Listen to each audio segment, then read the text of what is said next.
Assalamualaikum warahmatullahi wabarakatuh.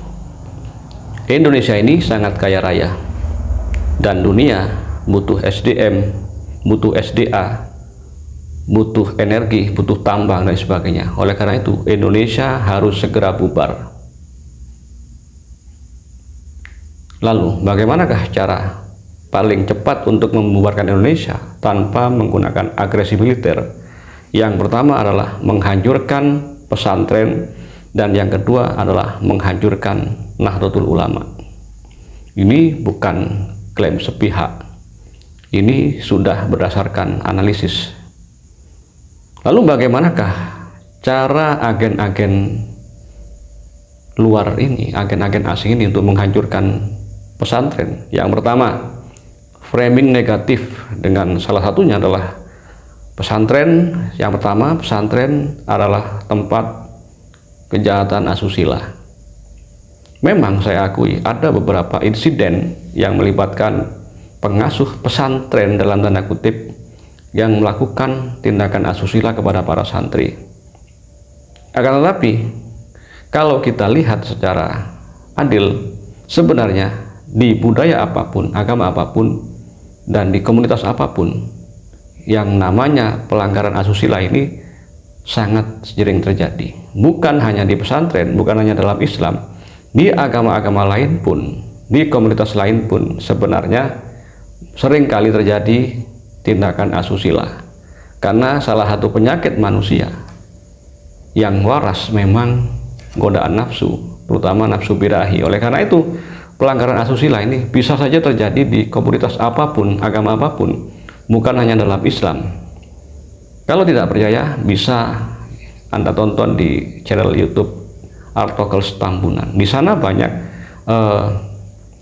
pemuka-pemuka agama lain yang melakukan tindakan asusila. Jadi tindakan asusila bukan hanya terjadi di pesantren. Sayangnya kritik atau hujatan terhadap kejahatan asusila yang ada di pesantren ini ramai dilakukan oleh mereka kaum liberal, kemudian agnostik, ateis, dan kaum minoritas lainnya, yang mereka malah lebih parah. Mereka malah menganut paham free sex, bahkan mereka adalah pelaku LGBTQ. Jadi meskipun mereka gembar-gembor mengkritik, menghujat pesantren sebagai sarang tindak asusila, sebenarnya mereka lebih parah. Sekali lagi, saya tidak membela tindakan asusila atas nama pesantren, dan perlu dicatat bahwa pelaku asusila di pesantren ini sebenarnya bukan dilakukan di pondok-pondok yang resmi atau pondok-pondok yang terdaftar sebagai pondok pesantren yang diakui oleh pemerintah. Bisa dikatakan semi ilegal. Oleh karena itu framing bahwa pesantren sebagai sarang kejahatan asusila memang benar, akan tetapi di semua agama sebenarnya sama seperti itu. Hanya saja di pesantren di framing besar-besaran, dan pelaku framingnya malah pelaku kebebasan sex. Kedua, pesantren di framing negatif dengan feodalisme. Akhlak santri atau murid kepada kiai, orang tua atau senior yang lebih tua, yang itu merupakan budaya asli Nusantara, budaya asli Jawa, budaya asli Indonesia, oleh kaum liberal, ateis, agnostik, dan kaum nihilisme moral dianggap sebagai feodalisme.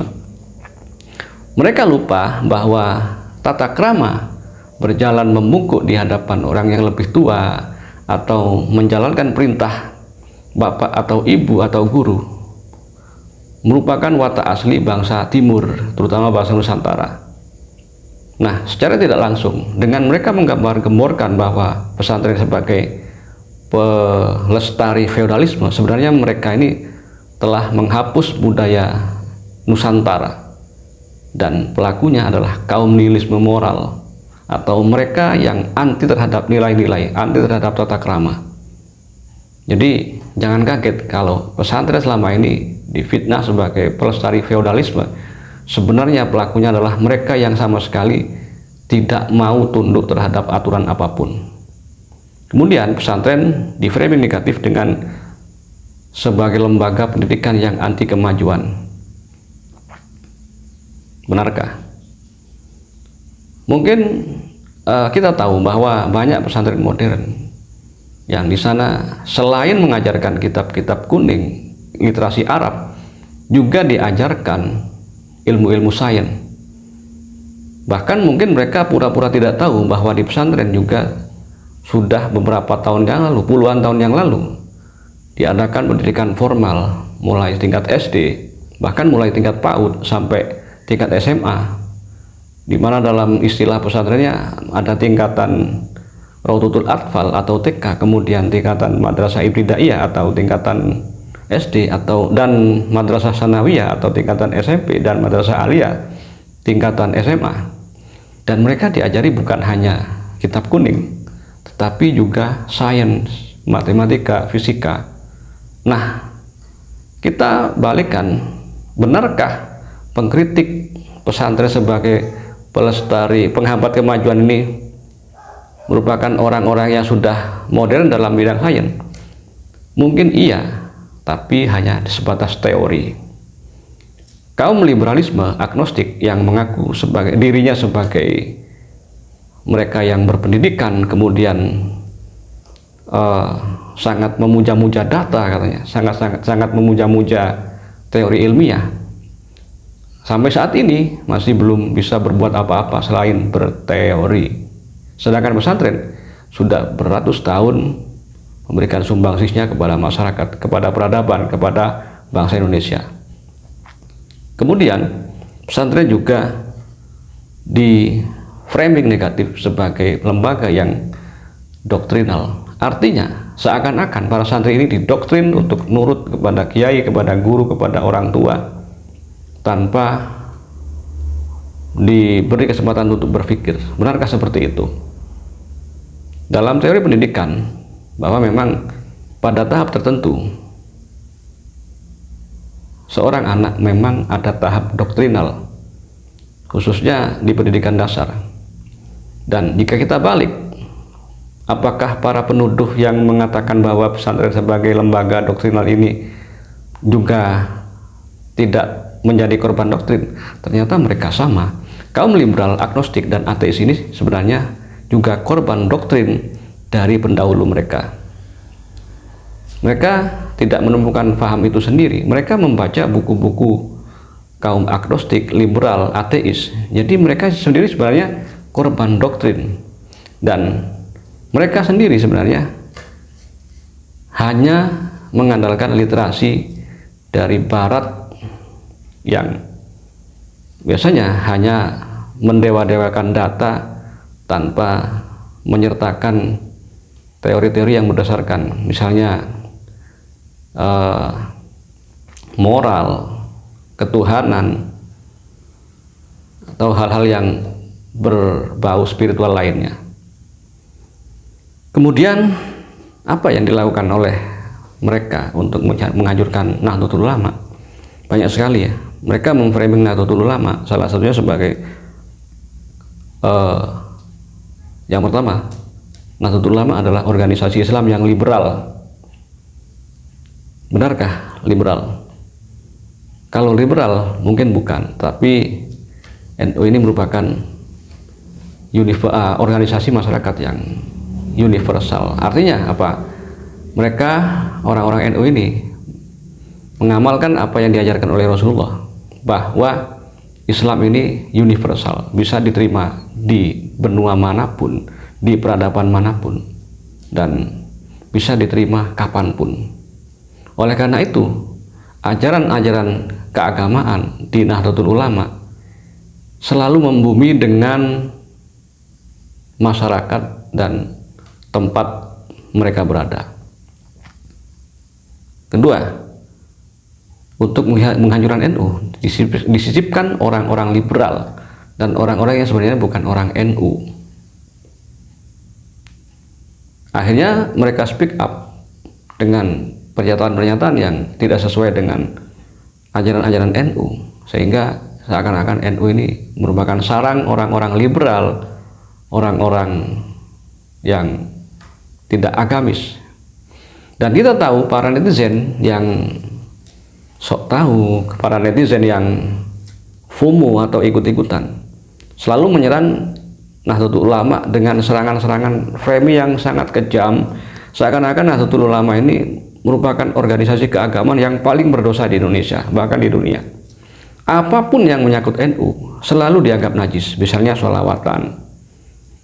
Oke lah, sholawatan sambil joget-joget, saya sendiri memang tidak suka seperti itu, saya tidak sepakat. Tetapi kan masih lumayan sholawatan. Ada yang lebih parah, misalnya demo di jalan raya, di Monas, atau ceramah yang mengkafir-kafirkan orang lain, kemudian ceramah yang memprovokasi, kemudian ceramah yang menjelek-jelekan pemerintah yang sah, atau apa yang dilakukan oleh kaum liberal, misalnya pesta lagi BT, ini kan lebih parah daripada sholawat sambil joget-joget. Ya meskipun joget-joget kan minimal bersolawat. Kemudian NU dituduh seakan-akan dekat dengan pemerintah. NU itu cerdas, jadi untuk merubah sistem mereka harus masuk ke dalam sistem itu. Juga NU dikatakan sebagai organisasi yang bid'ah. Jadi Rasulullah kan hidup setelah diangkat menjadi nabi itu kan 23 tahun. Selama itu Rasulullah hampir setiap saat mengajar para santrinya, sehingga ada puluhan ribu hadis, mungkin jutaan hadis, sehingga apa yang dilakukan oleh orang-orang NU itu sebenarnya sudah sesuai dengan hadis. Akan tetapi oleh kaum Khawarij dikatakan bahwa apa yang tidak mereka tahu dari hadis Nabi itu dikatakan dhaif atau palsu. Pokoknya di media sosial apapun yang menyangkut NU seakan-akan najis, padahal NU tidak pernah memberontak terhadap negara ini. NU tidak pernah mengkafirkan orang lain, bahkan NU tidak pernah berkoar-koar menajis-najiskan saudara-saudaranya yang bahkan di luar Islam. Kenapa NU di framing begitu najis? Ada apa ini? Padahal NU tidak pernah memberontak terhadap negara, tidak melakukan tidak pernah melakukan pemboman, tidak pernah melakukan demo-demo yang mengganggu. Kan aneh. Bahkan sejak masa VOC, NU yang belum terbentuk ini sudah merupakan cikal bakal mereka yang melawan penjajahan. VOC, Belanda, Jepang, PKI, dan semua musuh-musuh Indonesia selalu melibatkan NU dalam memberantasnya. Herannya saat ini NU seakan-akan menjadi organisasi paling najis, organisasi paling berdosa. Ini kan perlu kita renungkan.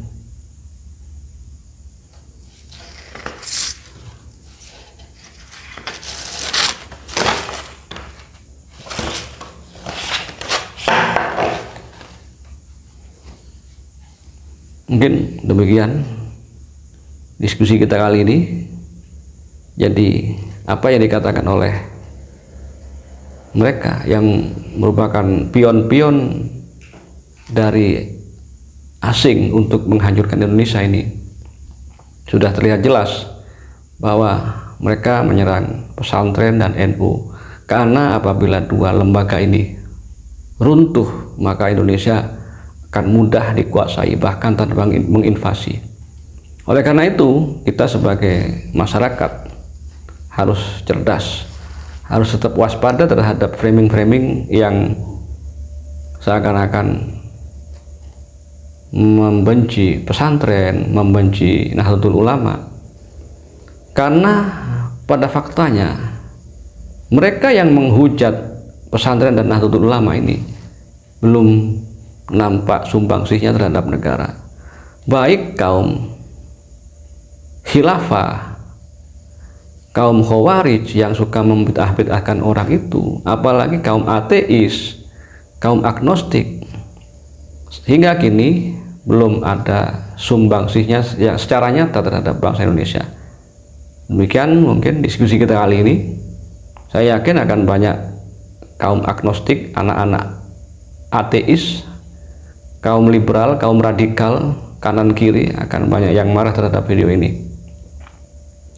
Ini terpaksa saya sampaikan dengan pertaruhan channel saya akan digeruduk oleh mereka. Tetapi demi Indonesia kita berdiskusi tentang hal ini. Assalamualaikum warahmatullahi wabarakatuh.